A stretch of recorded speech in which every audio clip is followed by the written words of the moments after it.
semuanya, kembali lagi bersama saya di channel Tekon TV, sumber informasi pakar terpercaya. Nah, kali ini Tekon TV sedang berada di sebuah kantor, yaitu kantor notaris PPAT yang merupakan milik dari Bapak Inyoman Cakranegara. Selamat datang dan terima kasih sudah menyambut kami ya Pak Nyoman. Terima kasih sama-sama. Terima kasih telah meluangkan waktunya untuk hadir di channel Tekon TV.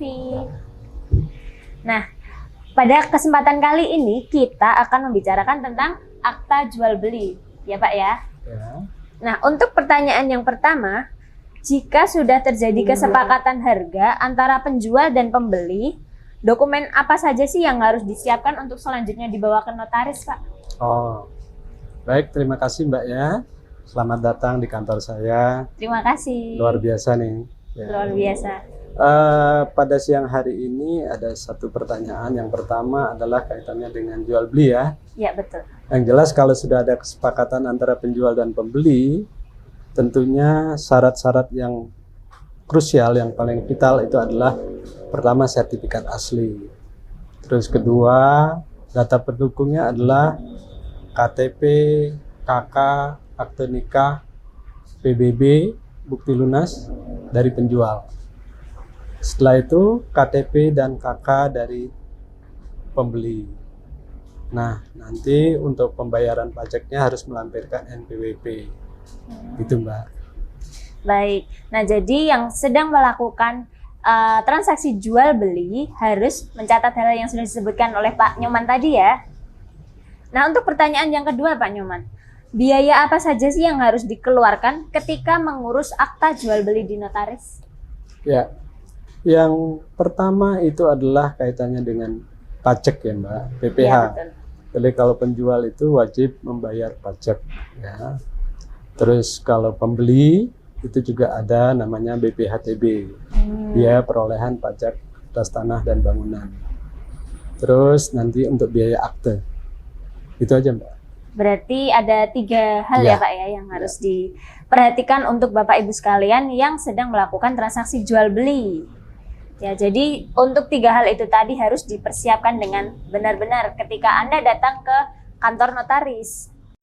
Nah, untuk pertanyaan selanjutnya, seperti yang kita ketahui, saat ini banyak sekali mafia-mafia nih Pak, mafia-mafia tanah di sejumlah wilayah. Nah, apa saran Pak Nyoman agar transaksi tetap berjalan dengan aman, Pak?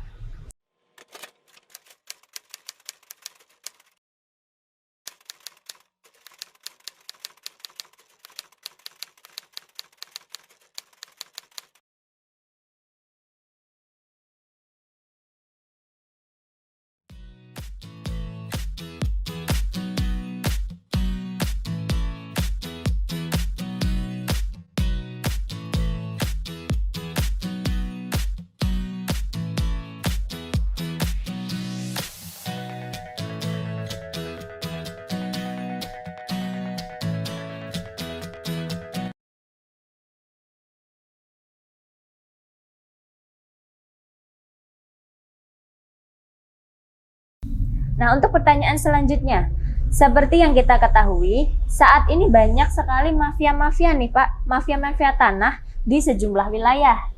Nah, apa saran Pak Nyoman agar transaksi tetap berjalan dengan aman, Pak? Ya, yang jelas untuk keamanan, pertama itu harus cek sertifikat Mbak. Jadi yang memegang peran penting adalah bagaimana prosedur pengecekan, terus sesuai dengan prosedur yang berlaku di Badan Pertanahan ya. Terus kalau mungkin memungkinkan masih ada keraguan-raguan, mungkin harus perlu cek lokasi. Baik. Jadi buat yang ingin membeli tanah, hati-hati jangan sampai kalian terjebak sama mafia-mafia tanah yang ada. Jadi harus lebih berhati-hati ya Pak Yaman ya.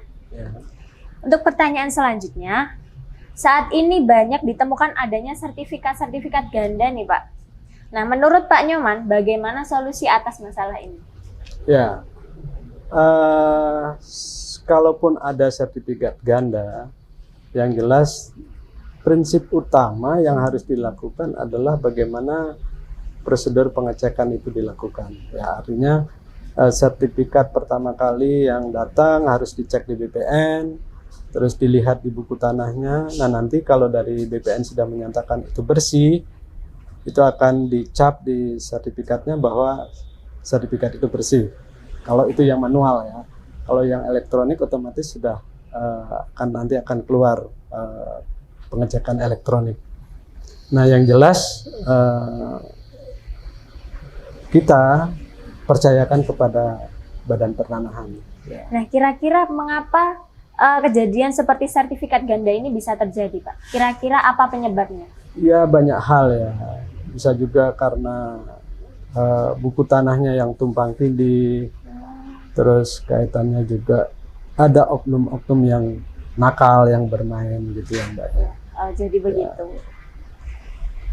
Nah, untuk pertanyaan terakhir, apakah semua sertifikat hak guna bangunan bisa dinaikkan statusnya menjadi sertifikat hak milik, Pak Nyoman? Oh, tidak bisa, Mbak. Jadi yang bisa ditingkatkan menjadi hak milik itu adalah khusus untuk HGB yang perumahan, yang sudah ada IMB-nya. Ya. Nah, kalau itu kaitannya dengan ruko, rumah dan kantor yang pinggir jalan, itu tidak bisa. Tidak bisa. Apalagi kaitannya dengan tanah-tanah pabrik, ya, perusahaan-perusahaan PT yang untuk pabrik itu tidak bisa. Berarti hanya untuk perumahan ya Pak Ya. yang bisa dinaikkan statusnya. Nah, jadi itu tadi beberapa informasi penting yang disampaikan oleh Pak Nyoman terkait akta jual beli dan juga transaksi jual beli. Dan Bapak Ibu harus perhatikan ya, seperti yang sudah dijelaskan Pak Nyoman tadi, jangan sampai tertangkap oleh mafia-mafia tanah, dan juga harus mempersiapkan biaya-biaya yang dibutuhkan ketika datang ke notaris beserta dokumennya juga, jangan sampai ada yang tertinggal. Nah, terima kasih Pak Nyoman atas waktunya. Terima Sama-sama, kasih Mbak. sudah membiarkan kami untuk berkunjung ke kantor Bapak Terima yang kasih. luar biasa ini. Semoga lain kali kita bisa mengobrol lebih banyak lagi ya Amin. Pak ya. Ya, semoga sehat semuanya, Mbak ya. Amin. Jangan lupa prokes. Nah, itu penting. Jangan lupa tetap terapkan prokes karena saat ini pandemi masih ada di sekitar kita.